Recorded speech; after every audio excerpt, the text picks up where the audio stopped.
Isabella was a well-known designer. She created simple yet elegant dresses for affluent ladies, investing all her time and energy into her work. At 35, she lived alone in a spacious studio apartment. Her furniture consisted only of a comfortable wide bed and a small table where she enjoyed coffee and croissants in the mornings. The rest of the space was occupied by a large table where she laid out fabric samples and her beloved sewing machine, Isabella's faithful companion. It was nearly her only companion, as she had little time for socializing due to the abundance of clothing orders from various well-known brands. Isabella never had a family. Although once she almost got married. She sighed and set aside the folder of samples. Her studio was located in the attic of a tall building in an elite district of the city. The windows were uncovered to let in maximum light during the day. Isabella stood up, tied the belt of her crisp white silk robe, and walked to the window. Beyond the glass, the evening city sparkled with golden lights. Further away, the bay gleamed, with lanterns lining the main promenade like shimmering beads. Isabella sighed. During the day, she didn't feel her loneliness. She was absorbed in seeking new ideas, sketching, dealing with work matters, contacting clients, and selecting fabrics. Work had always been her joy, making Isabella feel alive and full of energy. Even routine didn't bore her. Years of experience taught her when to set one task aside and switch to another. But evenings brought a different feeling over Isabella. The glittering city at her feet made her acutely aware of her solitude. Completely alone. Isabella felt like an invisible comet flying through a forgotten cosmic space, with no one in the world capable of warming her frozen heart. She sighed again and shifted her gaze from the distant city to her reflection in the glass. Dark curly locks framed her face. Round reading glasses suited her well. Bright blue eyes, inherited from her mother. Barely noticeable crow's feet around her eyes. Isabella was still as beautiful as she was in her youth. Many were surprised when they heard her age. They wouldn't guess she was older than 28. However, she believed people flattered her. Looking into the reflection of her eyes, Isabella saw the imprint of years of loneliness. Deep down, she felt like an ancient crone. At first, Isabella tried to fight this feeling. She would wear a long black dress and wander along brightly lit, expensive storefronts, or drop into a noisy bar and order lemonade. She would sit for a long time, listening to the voices of local singers, remembering how she used to stroll with Javier. Her fiancé adored live music, and they often went to bars to listen to it. Isabella remembered his lively face, his chestnut eyes filled with love and tenderness. Approached her to introduce themselves, but each time she only shook her head in response. Then she would walk home with an even greater emptiness inside. At some point, these walks became so unbearable that Isabella stopped going out in the evenings altogether. She worked late into the night and then watched black and white movies, read, or mindlessly doodled lines in her sketchbook. Isabella ran her hand through her hair to brush away the memories.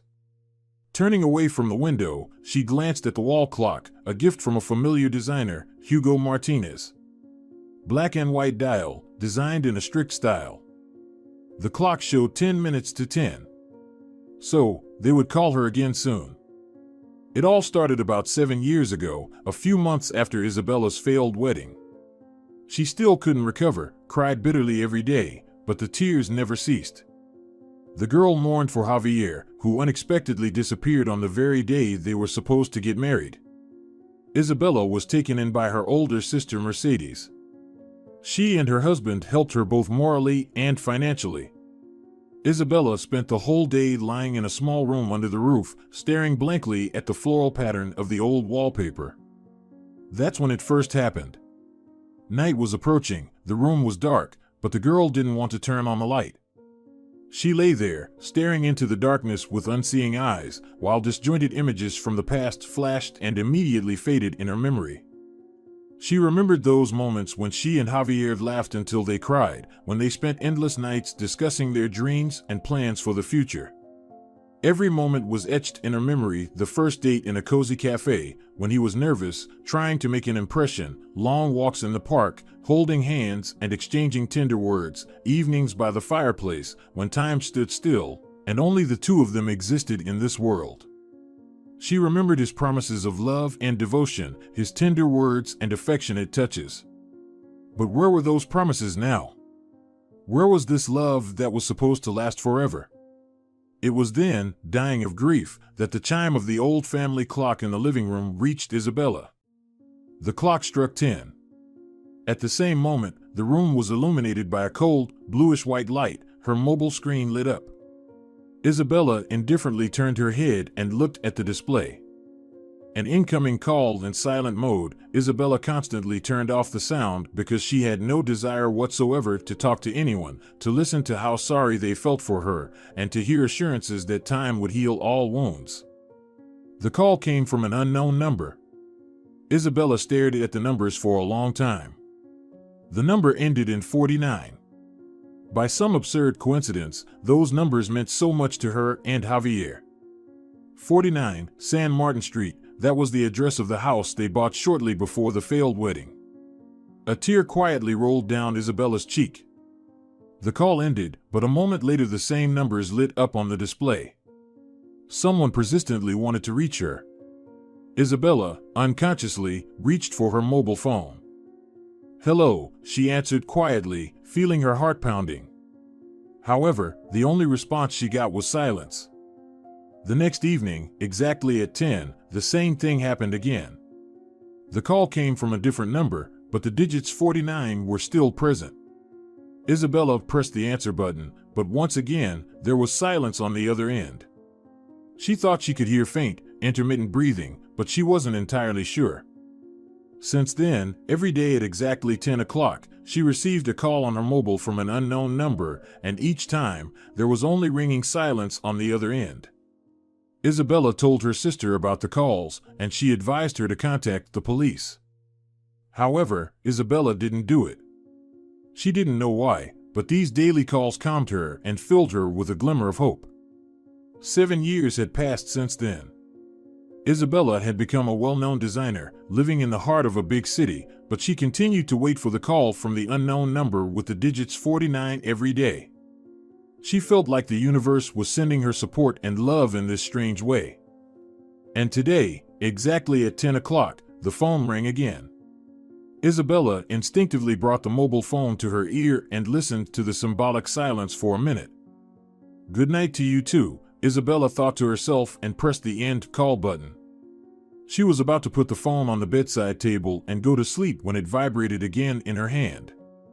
This time, the number was quite familiar. Hugo's name appeared on the display. They had worked together on a collection about 5 years ago. It was then that he gave her the watch. Isabella knew that Hugo had long loved her, but she always refused his invitations, insisting on purely professional relationships. "It's strange that he's calling so late," Isabella thought as she pressed the green button. "Belle, darling, how are you?" came Hugo's friendly voice through the phone. "Hugo, dear, I'm fine. Why are you calling so late?" Isabella asked. "Don't worry, I'm not calling to ask you out on a date." Hugo chuckled, relieving Isabella's heart. It was always awkward for her to turn down Hugo. He was a wonderful person and a great friend who had supported her on her path to professional success. But she couldn't help it. For her, Hugo was and always would be just a friend. "Just listen to what I have to say," Hugo exclaimed. "My manager just called. We're invited to a grand business conference in the capital. Everyone will be there. You understand, everyone. Such an opportunity comes once in a decade. It's an excellent chance to promote our new collections, attract prestigious clients, and enter the international market." "Isabella? I don't hear any applause in our honor." Isabella has truly lost the gift of speech. "Hugo, I don't even know what to say. What if I can't handle it?" There was a dissatisfied grumble on the other end of the line. "How can you not handle it? You're a professional. Where else would we find someone like you?" You'll nail the collection presentation. It'll be a piece of cake. I have no doubt in you. Isabella gratefully smiled. Hugo always knew how to support her. But how did you manage to do it? She asked. For Hugo Martinez, nothing is impossible, chuckled the old friend and wished Isabella a good night. She lay in bed, but of course, sleep eluded her. She had long dreamed of being recognized in Europe, but she never thought Hugo would be able to make it happen. The following weeks were spent in active preparation. There was much to do. At the time of Hugo's call, the collection was still in the sketch stage, so Isabella had to quickly find fabric samples, make purchases, and sew models. By the beginning of May, everything was ready, leaving only the polishing of the presentation, with which Isabella planned to address wealthy compatriots and European businessmen. Hugo sent the tickets by email. Isabella pondered for a long time what to wear to the conference, deciding that the outfit should be in strict tones, but contain some bold and memorable element. Why don't you wear a hat? Hugo suggested over the phone, and an image immediately flashed in Isabella's mind, a light-fitting trousers suit, concealing a slightly protruding belly, with a thin mesh turtleneck underneath. And on her head, a huge pink hat and matching candy-colored shoes. Hugo approved the image. He himself decided to appear at the conference in a mint-colored shirt, which emphasized his bronze tan, light trousers, and a vest. We definitely won't go unnoticed, Hugo chuckled into the phone, and Isabella agreed with him. The flight lasted an hour. Hugo and Isabella sat in different parts of the plane. The designer dozed off, while the woman reviewed the materials for the presentation once again. She was very nervous, feeling her palms sweat distinctly. Much depended on this conference, her prospects, the opportunity to fulfill a long-standing dream. But the woman couldn't even imagine how significant this business meeting would become for her. She remembered how yesterday exactly at 10 p.m. the phone rang once again. Isabella picked up the receiver and, unexpectedly even for herself, quickly said, "Tomorrow my dream will come true." For a moment, she thought she would finally get a response. But no, the line remained silent, yet Isabella felt as if she heard a silent sigh. Before landing, Isabella drifted off to sleep for about 10 minutes, and she had a strange dream. She was walking down the street in a pink hat, the sun shining brightly. Suddenly, Isabella remembered about the conference. I urgently need to call Hugo, she thought. She searched her purse for her phone, but it wasn't there. Isabella's forehead beaded with sweat. Suddenly, a hurricane wind rushed in, snatching her hat off her head and carrying it out of sight in an instant. Isabella was in despair. The street was rapidly growing dark. People were moving in different directions, while she stood bewildered in place. Suddenly, Isabella heard the tolling of a bell, exactly 10 strikes. She clutched her head. She had never missed a call from an unknown number before. Ahead, she noticed a red telephone booth and hurried towards it. Someone was there. Isabella tapped on the glass, and the person turned around. She screamed and covered her mouth with her hand because it was Javier. Isabella abruptly opened her eyes as the plane began its descent. It took her some time to shake off the feeling that the dream had been so vivid that she felt unsettled. Javier rarely appeared in her dreams, and when he did, he was always a vague silhouette. When the plane landed, Isabella was still in the grip of the dream she had seen. You look so pale, Belle. Did you have a rough flight? Hugo asked, looking at her with concern. I'm fine, Hugo, it'll pass soon, she replied. Hugo retrieved their luggage and called a taxi. Isabella silently thanked him for taking care of everything. She still felt unwell, her body was trembling, her hands shaking. Arriving at the hotel, Hugo checked them in at the reception and called the elevator. Seeing Isabella to her room, he wished her a good night. You need to rest well, Belle. Tomorrow is an important day for us. We'll show them who knows fashion and style the best. But for now, sleep, sleep, sleep. Isabella weakly smiled and entered her room. It was almost 10:15 on the clock. She quickly showered and lay down, snug under the white fluffy blanket. At 10 o'clock, the phone was silent. Isabella waited for 5 minutes, then 10, then half an hour. No one called. Closer to midnight, she burst into tears. It was the first time in 7 years. "Where are you?" Isabella whispered in despair. In the morning, a worried Hugo woke her up. "Belle, are you still asleep? The conference starts in 40 minutes. Isabella hurriedly began to get ready. She concealed the dark circles under her eyes with a thick layer of foundation cream. Fortunately, the hat hid the slight mess on her head. The light suit fit her perfectly. Isabella descended to the lobby, holding a light folder with materials, and Hugo breathed a sigh of relief. "Thank God, you're on time." "You look great as always, just a little tired," he said. "I slept very poorly," explained Isabella. "I understand," Hugo replied. "I've called a taxi." They got into the car, which quickly brought them to a huge skyscraper with blue windows. "The conference will be here, on the 13th floor," muttered Hugo, consulting a handwritten note in his notebook.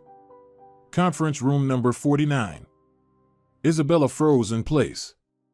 Hugo shook his head disapprovingly but didn't say anything. They called the elevator and ascended to the hall. A considerable crowd had already gathered. There were renowned designers, distinguished fashion connoisseurs, and entrepreneurs from all over the world. Hugo and Isabella took their seats at the front of the room among the conference participants. For a moment, Isabella became distracted and forgot about everything. She was about to speak in front of all these people. She took out the presentation script from her folder and immersed herself in it. There was still a lingering unease in her soul, but Isabella forced herself to focus on her speech. The hall gradually filled with new people, but Isabella didn't notice. She only glanced up from the text once to make sure that the rail with samples of her collection was by the stage. Instantly, she recognized the bright green feathers on the dresses and the golden shimmer of sequins on the jackets. Tears welled up in her eyes for a moment. 7 years ago, she wore a radiant golden dress as she rode to the church where she was to marry Javier. Isabella had refused to wear the traditional white wedding dress for anything. Only gold, she had decided. It was audacious and bold for her hometown, but she didn't care. She only thought about Javier, eager to become his wife.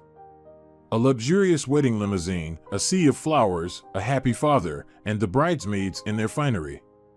Laughter and congratulations echoed everywhere. "This is the happiest day of my life," Isabella had thought then. How cruelly wrong she was. Hugo squeezed her elbow, breaking her out of the grip of memories. "Belle, you're next," he whispered, and the woman nodded. She took a deep breath, and upon hearing her name, amidst applause, she stepped onto the low stage. Camera shutters clicked everywhere, camera flashes blinded her. Isabella gathered herself, scanned the room, and was about to start her presentation when something caught her attention. In that moment, her heart pounded desperately in her chest, her head spun. But what made her so flustered? Isabella scanned the audience once more and met the intense gaze of someone's brown eyes. Such a gaze belonged to only one person familiar to her, and he was the dearest in her life. The woman was transported back 7 years.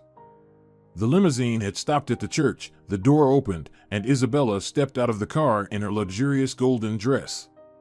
Her sister adjusted her hair, neatly arranging the train behind her back. Isabella took in a deep breath of the warm, transparent air and walked slowly toward the steps. She knew Javier was already there, waiting for her at the altar. Her father caught up with her and took her arm. Together, they ascended the wide staircase and stopped at the tall doors. Her father blessed her and kissed her forehead. The doors swung open. The rest was like a blur. Isabella entered the hall arm in arm with her father. All faces turned toward her, but there was no hint of a smile or joy. Confused, empty stares. "What's wrong with them?" flashed through Isabella's mind. "They look like they've come to a funeral." And then she heard someone crying. Sitting on the bench closest to the altar was Javier's mother, her shoulders shaking. Everything else Isabella remembered very vaguely. She was told Javier had gone missing, not answering calls, then his phone was turned off completely. Isabella couldn't believe he would leave her. As it turned out, it would have been better if he had. A week later, they reported finding his bloated body in a lake near the city. His relatives couldn't recognize Javier, but the examination proved it was him. All Isabella could remember from those dreadful days were the patterns on the wallpaper. It was then that she started designing dresses. Only that helped her from going insane.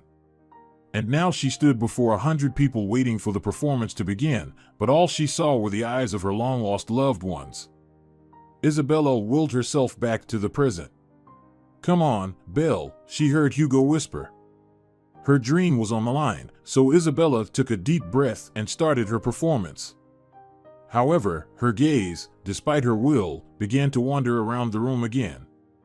She noticed the man, the owner of those same eyes, was part of a foreign delegation. In his dark wavy hair, Isabella noticed a touch of gray. Seeing the woman looking at him, the man stood up and quickly made his way to the exit. "He's going to leave now."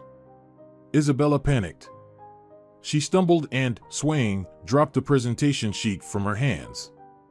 There was a commotion in the front row. Hugo was making his way to the stage to help her. Isabella helplessly looked at him, then shifted her gaze to the man, afraid he would disappear.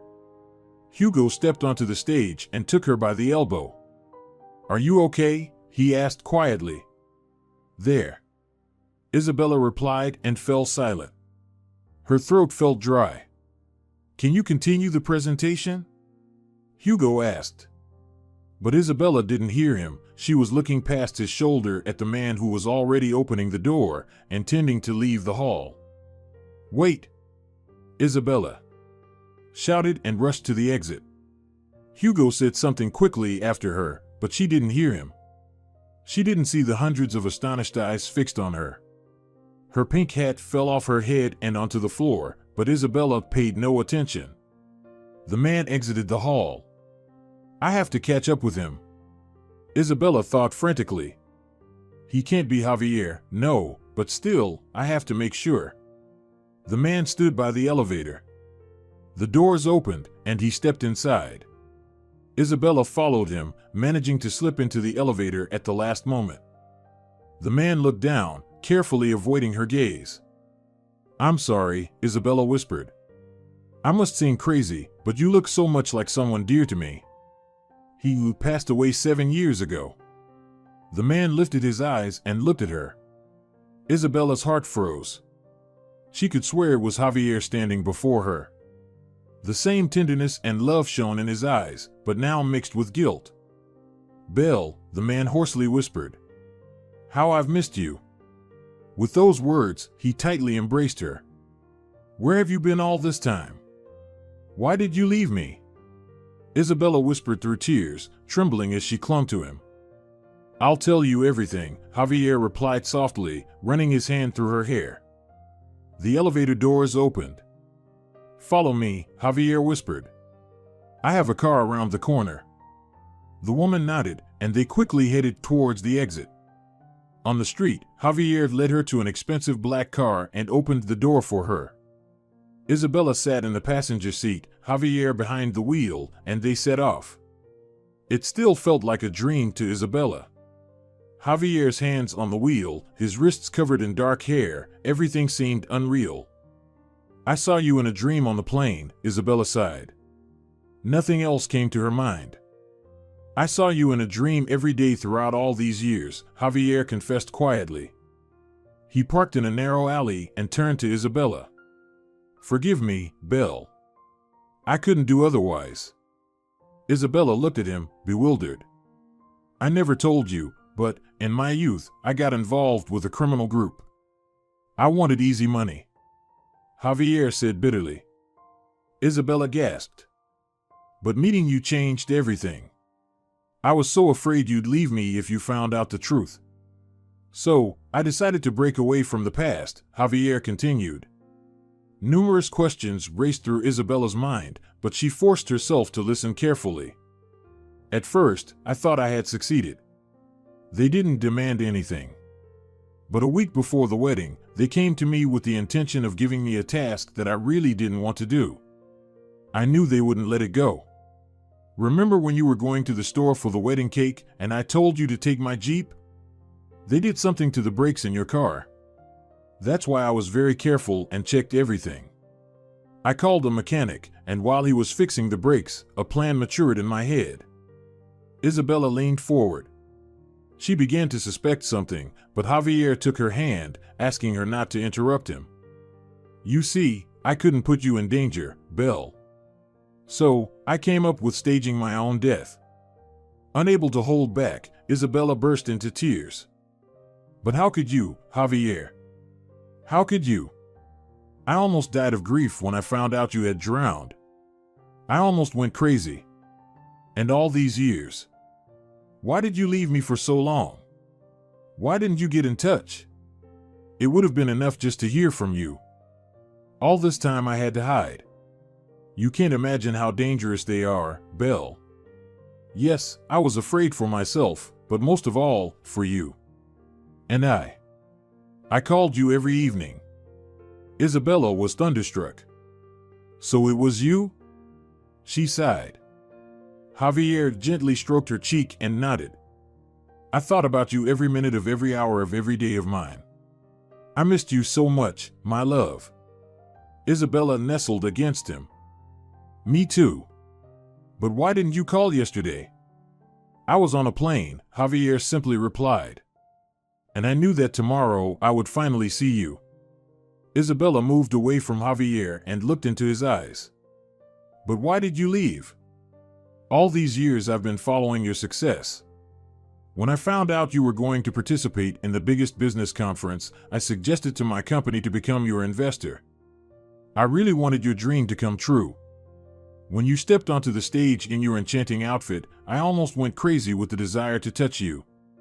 But I couldn't approach. I didn't want to ruin everything by disrupting your presentation. I never thought you would notice me in the audience. I was afraid of breaking your life again. You've come so far. Become famous nationwide. There was no room for me in your life. Isabella shook her head, her eyes filling with tears. Career could never replace what I've lost. You've always been everything to me. Oh, Belle, Javier uttered, salty drops rolling down his face. Isabella had never seen him cry before. She held onto him, feeling his body shake with sobs. A forgotten feeling surged anew. She wanted to care for him again, to soothe and comfort his sorrows. What will become of us now? Isabella whispered once Javier had calmed a bit. I don't know. I'm free from them now, but it's not certain. In this business, you can never be 100% sure. I'm afraid it's still not safe for me. Isabella squeezed his hand in distress. I don't care. Life without you doesn't make sense. Javier ran his hand thoughtfully through her hair. Are you sure? Isabella nodded. Javier sighed, pulling her closer and tenderly stroking her hair. Then he kissed Isabella, started the car, and set off on their journey. From that moment on, they never parted ways.